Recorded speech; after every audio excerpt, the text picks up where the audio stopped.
Pemirsa, polisi memastikan ledakan yang terjadi di asrama Brimob pada Minggu sore di Solo, Jawa Tengah bukanlah aksi teror bom. Ledakan itu berasal dari petasan sitaan yang hendak dimusnahkan oleh polisi.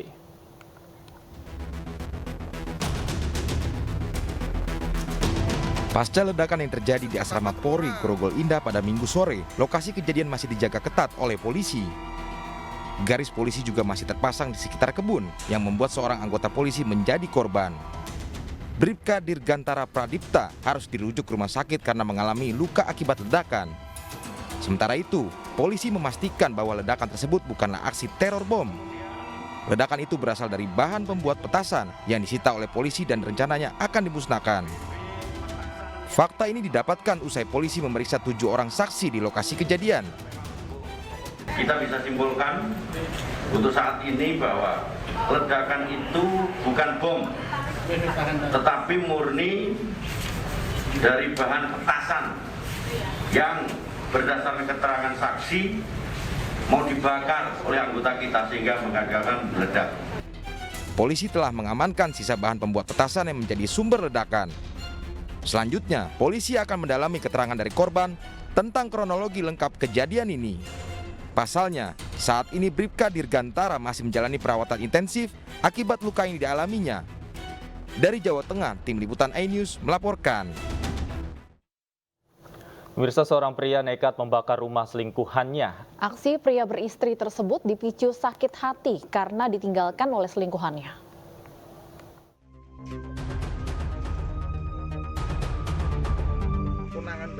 Seorang pria warga Kampung Kelitih, Sragen, Jawa Tengah nekat membakar rumah selingkuhannya. Dari hasil olah TKP, polisi menemukan fakta adanya upaya pembakaran sampai 3 kali dalam waktu kurun 1 minggu. Usai diamankan dan diinterogasi, pelaku bernama Zubairi mengaku sakit hati kepada pacar gelapnya karena meninggalkan pelaku setelah jatuh miskin, padahal pelaku juga sudah beristri. Secara ekonomi mungkin kurang sehingga ada diupaini dan lain-lain, akhirnya dia berusaha kembali. Kembali tidak boleh sebetulnya dari sini, diancam terus. Akhirnya bisa keluar dari itu dan bisa meloloskan diri. Akhirnya dan diancam kalau pulang akan dicederai dan rumahnya akan dibakar. Polisi mengamankan barang bukti berupa kayu dan tiang serta pompa air yang terbakar. Atas perbuatannya, tersangka Zubairi dijerat dengan pasal 187 ayat 2 dan 3 KUHP dengan ancaman pidana 12 tahun penjara. Dari Sragen, Jawa Tengah, Joko Piroso, iNews melaporkan. Dan untuk mengetahui lebih lanjut terkait kasus ini sudah terhubung bersama kami AKP Sutanto, Kapolsek Sukodono. Selamat sore, Pak Tanto. Selamat sore, Bapak. Pak Tanto, bisa dijelaskan Pak sebenarnya apa motif pelaku melakukan pembakaran? Jadi untuk motif melakukan pembakaran tersebut bahwa pelaku itu merasa kecewa atau sakit hati karena ditinggal oleh saksi atau Asih Dewi Lestari, ya, karena ditinggal tersebut dalam posisi ekonominya terpuruk.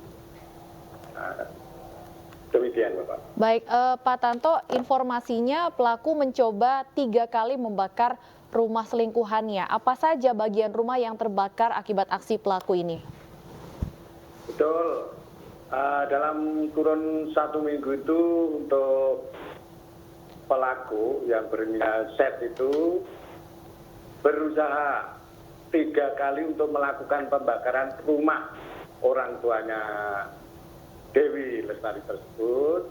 Yang pertama itu masih gagal karena tidak bisa nyala. Terus yang keduanya juga gagal lagi. Dan yang ketiga tepat pada tanggal 10 Agustus tersebut bisa terbakar dan berhasil membakar rumah bagian belakang atau dapur dan bagian kamar mandi. Begitu. Baik. Pak Tanto, dalam menjalankan aksinya, apakah pelaku hanya seorang diri atau mendapat bantuan dari pihak lain? Ya, untuk dalam aksinya pelaku memang sendirian. dilakukan dengan sendirian, tidak ada teman. Disebutkan bahwa hubungan antara pelaku dan korban ini adalah selingkuhan. Tapi apakah pelaku sendiri ini sudah berkeluarga, Pak? Betul, awalnya ya hanya teman saja, karena di perempuan ini, si Dewi ini dulu kan jealous dan kenal dari itu, terus akhirnya karena keluarganya si Dewi itu pertama cekcok dengan suaminya sehingga mau minta bantuan untuk cerai, dan sehingga diupayakan oleh pelaku untuk cerai dan berhasil. Setelah cerai berhasil, korban atau Dewi itu mau pulang tidak boleh, diancam sehingga tidak berani pulang. Oke. Dikoskan di Sragen selama 6 bulan dan kemudian di Surabaya. Begitu. Oke. Pak Tanto, apakah selama pelaku menjalin hubungan dengan selingkuhannya ini kerap bertengkar, kemudian ada indikasi penganiayaan yang dilakukan oleh pelaku?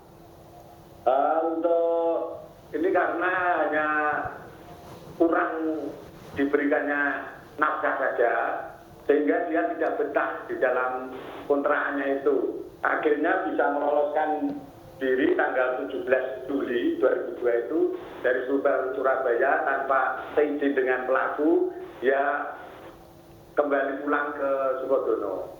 Dan setelah pulang ke Sukodono dicari oleh pelaku lagi dan diancam akan dihabisi dan untuk rumahnya akan dibakar. Nah, ini pembuktiannya akan dibuktikan oleh pelaku, kenyataannya seperti itu. Keseharian dari pelaku ini seperti apa, Pak? Apa pekerjaannya sehari-hari? Pekerjaannya hanya kuli bangunan saja. Oke, kemudian terakhir Pak, ancaman hukuman terhadap pelaku seperti apa? Ancaman hukuman dia dijerat pasal 187 ayat 2 dan 3, yaitu barang siapa dengan sengaja menimbulkan kebakaran, ledakan atau banjir diancam dengan penjara 12 tahun. Apakah pelaku juga dikenai dengan pasal hukuman terkait dengan pengancaman, Pak, ataupun penganiayaan terhadap selingkuhannya? Nah, ini untuk ini yang kita kenakan pasal 187. Baik. Terima kasih AKP Sutanto, Kapolsek Sukodono atas informasinya di iNews Sore. Sehat selalu, Pak Sutanto.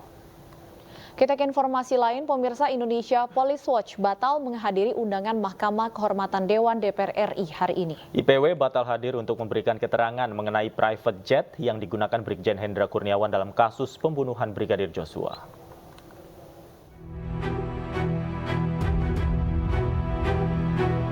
Ketua Indonesian Police Watch, Sugeng Teguh Santoso yang dijadwalkan menghadiri undangan MKD DPR, batal untuk memberikan keterangan terkait aduan anggota DPR RI. IPW batal hadir lantaran merasa diperlakukan tidak hormat saat memasuki pintu gerbang DPR RI. Teguh Santoso sendiri dipanggil sebagai saksi atas temuan sejumlah nama yang memberikan fasilitas private jet ke mantan Karopaminal Propampori Brigjen Hendra Kurniawan. IPW juga diminta untuk menjelaskan sumber temuan dan informasi yang dikutip anggota DPR RI mengenai fasilitas private jet yang digunakan anak buah Verdi Sambo untuk menemui keluarga Brigadir Joshua yang diduga berasal dari konsorsium 303. Klarifikasi mengundang Pak Sugeng Teguh Santoso selaku saksi terkait ada pemeriksaan di MKD ya. Soal private jet tersebut, di mana ada anggota DPR diadukan karena mengutip pernyataan beliau. Diketahui, anggota Komisi 3 DPR RI, Heru Widodo menanggapi adanya temuan yang diungkap IPW terkait keterlibatan sosok berinisial RBT dan YS dalam kasus dugaan Verdi Sambo dan konsorsium 303. Tak hanya itu, Heru Widodo juga menyebut IPW mendapati temuan 2 nama yang menyediakan private jet Brigjen Hendra Kurniawan saat menemui keluarga Brigadir Joshua di Jambi.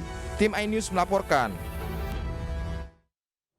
Pemirsa, tim Komisi Kode Etik Polri kembali menggelar sidang etik Ibda Arsyad Daifa Gunawan. Arsyad disidang terkait dugaan pelanggaran etik di kasus pembunuhan Brigadir Joshua. Kabag Penum Humas Polri Kombes Nurul Azizah mengatakan sidang digelar secara tertutup di gedung TNCC Mabes Polri Jakarta. Sidang ini merupakan lanjutan setelah sempat ditunda 16 September lalu karena saksi sakit. Sidang dimulai sejak pukul 11 siang tadi dan sempat ditunda karena kondisi saksi yang sedang sakit. Namun sidang dilanjutkan pada pukul 13 waktu Indonesia Barat dan hingga saat ini masih berlangsung. Sidang KKEP yang hari ini merupakan lanjutan daripada sidang KKEP sebelumnya dengan terduga pelanggar ADG yang mana semula belum selesai dilaksanakan karena salah satu saksinya dalam kondisi yang sakit. Nah, hari ini beliau tadi sekitar jam 11 sidang tersebut bisa dilaksanakan dan saksi atas nama AKBP AR beliau bisa hadir, namun karena kondisi kesehatan yang belum stabil beliau tidak bisa menyelesaikan sampai dengan selesai.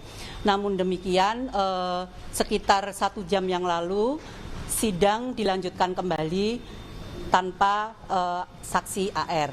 Jadi untuk sidang hari ini tetap berlanjut dan sampai dengan sekarang belum selesai.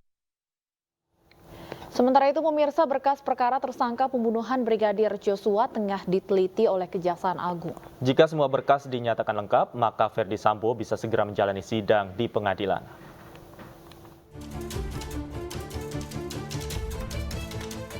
Berkas perkara 5 tersangka kasus pembunuhan Brigadir Joshua Huta Barat sedang didalami Kejaksaan Agung. Pendalaman terhadap berkas perkara dilakukan guna memastikan kelengkapan berkas. Setelah berkas dinyatakan lengkap, 5 tersangka pembunuhan Brigadir Joshua bisa segera diadili persidangan.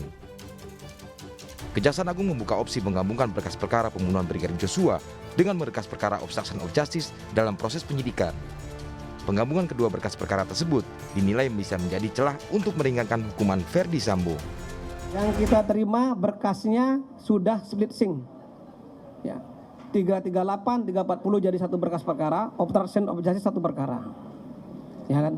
Nanti untuk penggabungan perkara sebagaimana pasal 141 KUHP itu adalah domain daripada penuntut umum. Ya, Mbak ya? Jadi domain dari penuntut umum itu masih dimungkinkan untuk dilakukan penggabungan. Sementara sebelumnya, Ferdi Sambo telah dipecat dengan tidak hormat dari institusi kepolisian. Keputusan itu diambil melalui sidang Komisi Kode Etik yang berlangsung selama 3 jam pada tanggal 19 September yang lalu. Kini publik menanti kapan Ferdi Sambo dan tersangka pembunuhan Brigadir Joshua akan menjalani sidang di pengadilan. Presiden Joko Widodo meminta Lukas NMB mematuhi proses hukum yang sedang ia jalani di KPK. Kami segera kembali dengan informasi selengkapnya, tetaplah di iNews Sore.